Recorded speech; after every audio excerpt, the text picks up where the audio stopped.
Again, they brought in some old man resembling a rotting stump, complained the orderly who entered the ward. Since yesterday, another old man has been added. How long is this going to continue? Yesterday, they brought in 2 more grandmothers. Today, an old man. And where are we going to accommodate them all? It feels like our nursing home is the only one in the whole city. They bring in all the frail grandmas and grandpas here, clean up after them day after day, and the salary doesn't increase. Masha's indignation, who was tired of taking care of the elderly and cleaning the floors, knew no bounds. Another pensioner was placed in the 6-person ward, and when she saw the addition, she was furious. The tired and worn-out orderly didn't even pay attention to the sad gaze of the old man, whose eyes were filled with tears. Dmitri felt deeply offended. Never in his life had he felt so humiliated and deprived. How did I end up like this? The old man mumbled quietly, asking himself, how did this happen? Am I now just a feeble and wretched old man whom even some rude cleaner can spit on with impunity? But once upon a time, I was a respected person, thought that life was successful. Not only did I provide for myself, but also for children and grandchildren for several generations ahead, and look at how it turned out. Unfortunately, there are many such people, cast adrift by fate, unhappy and destitute. Just a few days ago, Dmitri did not consider himself one of them. Like many others who, in a matter of months, were left with literally nothing, he, too, had a difficult youth. Previously, he was a respected and esteemed man, a cultural worker with all the privileges, a respected and revered person, a beautiful wife who loved him madly and did everything to make her beloved husband happy. My love, today we will have high-ranking guests. We need to surprise them with something. You know, I may not be the most significant, but still a respected and important person. I wouldn't want to disgrace myself. He remembers that day when, for the housewarming, his beloved Dasha prepared a lot of different dishes that would amaze anyone. They had just moved into a new 3-room apartment in a Stalinist building. Dasha, who couldn't even imagine in her happiest dream that they would live in such luxury. She loved her husband not for privileges and opportunities, but just because, as soon as she accidentally met him on the street, she immediately understood that he was her person, the only man she wanted to spend the rest of her life with. It would be foolish and unforgettable to miss her happiness. So when he proposed to her, just 2 months after they met, she immediately agreed. Why delay? The then very young girl, who went against her mother's will, who tried to persuade her not to get involved with the first person she met and not to rush into marriage, said, "And I love you, and I don't want to lose a day," said the woman to her future husband. He was sure they would spend their old age together, just as they spent their youth, but fate turned out to be cruel. Dasha's vulnerable and sensitive heart could not withstand everything that happened to him. Like many other people, she was completely unprepared for such a blow of fate.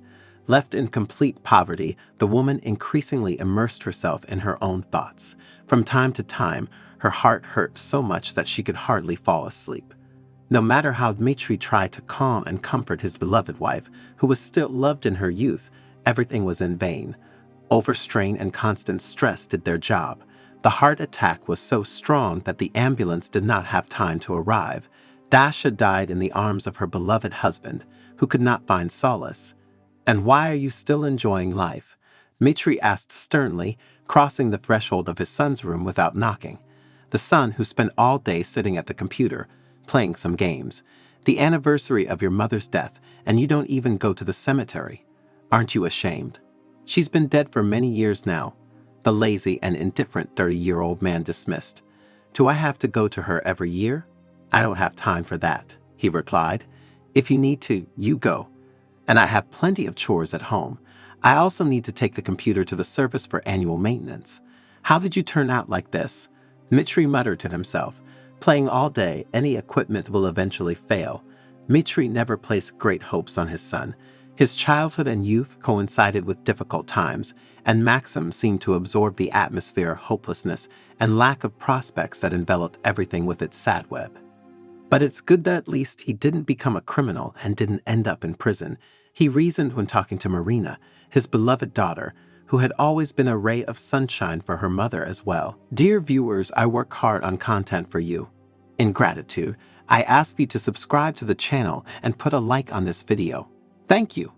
Marina promised herself that no matter what, she would break free from poverty. You can't let melancholy into your heart.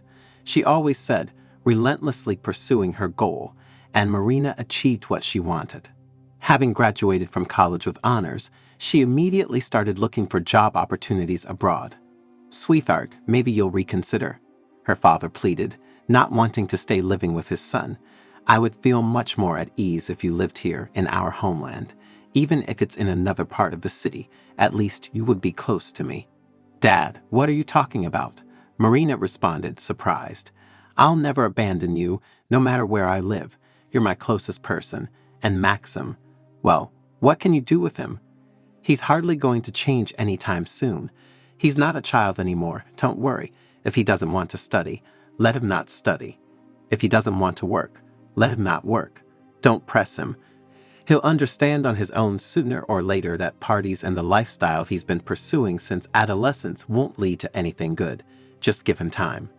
Marina believed that her brother would change, but years passed and everything remained the same. Maxim saw no meaning in anything. He didn't care about anything. Unlike Maxim, Marina's life turned out much better. She not only made a brilliant career as a programmer, but also married successfully. Any woman could only dream of such a husband, wealthy, responsible, and devoted. A dream, and she didn't betray her family. At this age, life is just beginning. He said when Marina had doubts about whether it was too late for her to become a wife and mother. When the twin sons were born, the spouses were incredibly happy. What an unexpected surprise. Marina exclaimed when the doctor told her that she would have 2 babies. "My husband will be thrilled. This is a true gift of fate." Hearing this news, Dmitri was very pleased. And when Marina, her husband, and the babies finally came to visit, he couldn't contain his happiness. But soon after, the spouses left, and everything returned to its place. Maxim went to friends and didn't even consider it necessary to meet with his sister, thanks to whom he had been living for many years. It's impossible to even imagine this. The elderly man protested. "Isn't he ashamed? He has no conscience, instead of sitting with us as a family or just thanking you for not starving to death here. What did I raise? It's incomprehensible. As soon as he heard that you were coming, he immediately disappeared from the house. Someone's birthday and his gang. It's disgusting." Marina was least interested in her brother and his affairs. She had no time for that. She didn't even realize how it happened that she missed the moment when the man finally became shameless. Marina perceived her father's complaints as overly emotional outbursts, and only when she couldn't reach either her father or her brother did she realize that something terrible had happened. All phone numbers for Dmitri and Maxim were unreachable. "Who are you, anyway?" asked the woman when she finally managed to call the home phone. The receiver was picked up by an unfamiliar woman who, at first, didn't even understand what they wanted from her. "I don't understand your complaints," she exclaimed, "and in general, if you continue talking to me in this tone, I'll hang up. Who are you, and what do you want?" Realizing that the information was crucial, Marina quickly calmed down. After regaining her composure, she continued the thorough interrogation.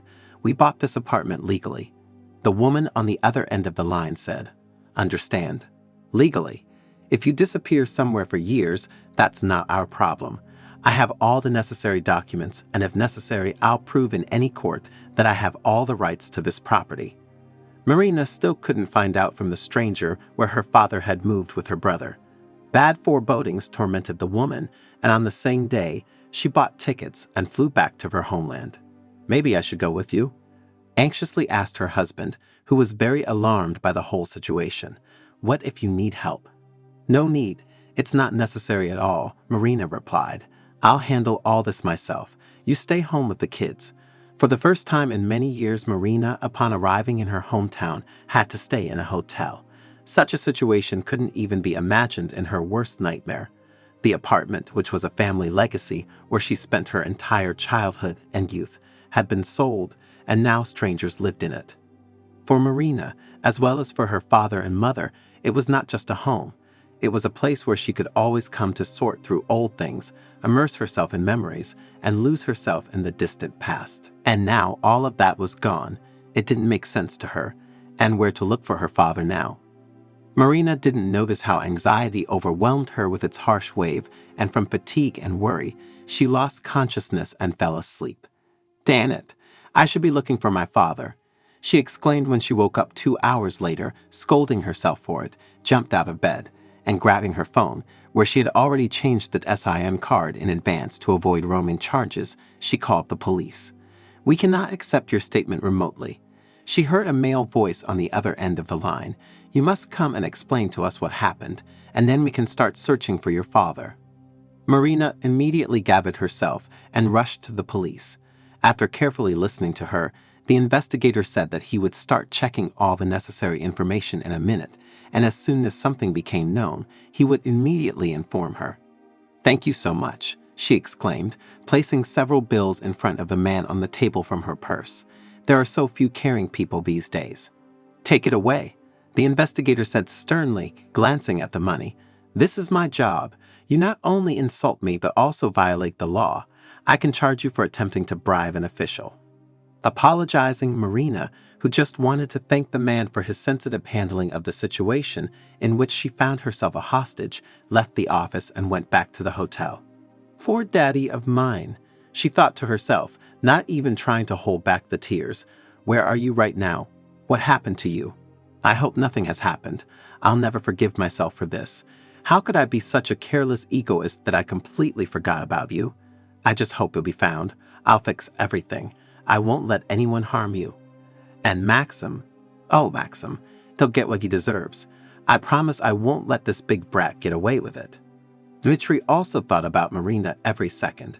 Since the day he found himself in the cold room of the nursing home, where the same unfortunate elderly people lay, abandoned to the whims of fate. "Oh, my memory failed me," he muttered. "Failed me. I've become really old. If only I could remember her phone number by heart, I wouldn't be sitting here with you. I would have called long ago, and my daughter would have come for me immediately, taken me out of this hell." "Hey, you," grumbled the old man on the neighboring cold bed dissatisfiedly. "Stop muttering there. It's getting annoying. Every day you're mumbling something under your nose, not letting people sleep peacefully.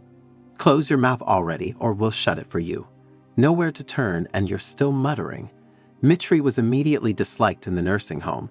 Not only did the sanitation worker, Masha, allow herself to make offensive remarks about the old man, but also the neighbors in the ward, where sometimes it was hard to breathe due to the bad smell of bedding, were also aggressively inclined towards him.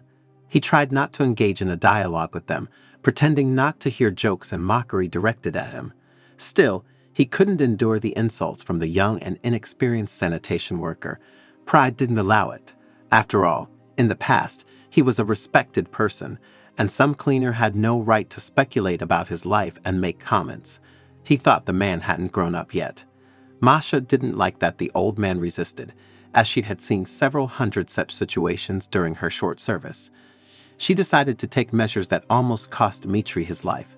"This one is mentally ill or something," she complained to the director of the nursing home. "He keeps babbling about some daughter with immense wealth. He even threatens that when she comes, she'll sort everything out here, complains that we don't treat him well. But how are we supposed to treat him when we have so many elderly people like him in the house? Should we bow down to him? The old man is delusional, undoubtedly delusional. It's time to examine him and send him to a psychiatric hospital. Otherwise, he might start beating everyone, and no one will have a peaceful life here. We don't need that." Observing Dmitri's behavior, the director also noticed some oddities, constantly muttering something quietly. When Dmitri talked about his daughter, the ward neighbors responded with disdainful laughter, and the sanitation worker and the director rolled their fingers to their temples. "Yes, Maria, you're probably right," the director said thoughtfully when the sanitation worker again pointed out Uncle Mitya's behavior. "It's time to address the issue with the old man. Was he deliberately sent here? Unlike others, he's not calm and docile, and this old man even decided to assert his rights. That won't do. Tomorrow, I'll contact my acquaintance from the psychiatric hospital, and we'll examine the old man. After that, we can issue a referral. Let him demonstrate his nerves there. The staff at the psychiatric hospital is used to such things. We don't need any extra problems. Definitely not. We already have our share of problems. I came for my father. Where's my beloved father? The next day, Marina burst into the director's office at the nursing home without unnecessary words. The woman's indignation knew no bounds. As soon as the investigator clarified all the circumstances of the case and informed Marina, she immediately rushed to her father. How dare you keep him here? Why didn't you locate the relatives? Who gave you the right to mock a person? Seeing the enraged woman who clearly had no intention of stopping her eloquence, the director of the nursing home tried to regain his composure, but succeeded only after a few minutes. Interrupting Marina's flow of speech, the doctor began to justify himself. Well, please listen to me, the man exclaimed. Your father was brought here by his son. We are not to blame for this. We merely accepted him, nothing more. No one is forcibly held here. Every person has the right to leave the nursing home whenever they see fit. Similarly, relatives have the full right to take their loved ones back at any moment. I don't understand your complaints. Calming down, Marina requested to be escorted to her father, and when Dmitri saw his daughter, he immediately burst into tears. Those lying nearby started muttering something unpleasant about the old man again. Seeing a beautiful and well-groomed woman next to Dmitri, who had been subjected to collective mockery throughout that time, the man got scared. I'm sorry, he mumbled. I didn't mean anything bad. Can't we just behave a bit more quietly? You're not alone here, and people want to rest. Marina sharply replied to everyone in the ward, It's none of your business. Lie quietly and don't complain. The pensioner who spoke the most unexpectedly flipped to the other side out of surprise. And I told you that my daughter would come for me, Dmitri proudly exclaimed, who, as soon as he saw Marina, perked up and cheered, and you didn't believe me. Taking her father by the hand, Marina helped him get dressed, after which they headed to the exit. The director was already waiting for them. After all, the father was telling the truth. His daughter came for him. We thought he was delusional, but he turned out to be quite sane. Well, an old man, what can you do? Families have different situations. It's life. Oh, Marina, how glad I am that you came, Dmitri mumbled. What would I do without you? I can't even imagine. I probably would have perished in this darkness. He said, Dad, how did this happen? Marina asked in surprise. How did it happen that Maxim sold the apartment? How did it end up in his possession? Oh, darling, it's such a stupid story. I'm such a fool that it's embarrassing to even tell. Maxim asked me to sign a power of attorney for a car. He said that an acquaintance asked him to urgently take her to the neighboring city, and she had no one else to turn to. And I see poorly. Well, he slipped some paper to me and I signed it, and the next day, he threw me out of the apartment. I tried to argue with him, but he pushed me into the car and injected me with something, and I woke up here in the nursing home. At first, I didn't even understand how it happened, but then I realized that my son made an effort, gave his father a gift in his old age. Forgive me, Marina, I didn't save the family property, an old fool, and ended up a bum. Marina was genuinely sorry for the innocent family that bought the apartment from Maxim completely legally. Therefore, she chose not to challenge the deal in court, proving that her father signed a gift agreement to his son by deception. Instead, she bought another apartment with her own money so as not to leave honest and unsuspecting buyers on the street. Well done, my dear, Dmitri exclaimed enthusiastically, approving her decision. I'm proud of you, and I never doubted that you are a worthy person. They parted on a friendly note, and since then, Marina visited her father much more often, even suggesting that he move in with her, but Dmitri firmly refused. This is my home, where I was born, and here is where I'll die, he said, and Marina didn't insist, only helping her father in every way she could. He was grateful that after everything that happened, she started devoting more time and attention to him than before. It was genuinely important to him. Thank you for listening. I hope you enjoyed this story. Give it a thumbs up and leave comments. Also, check out the next videos. Best wishes to everyone.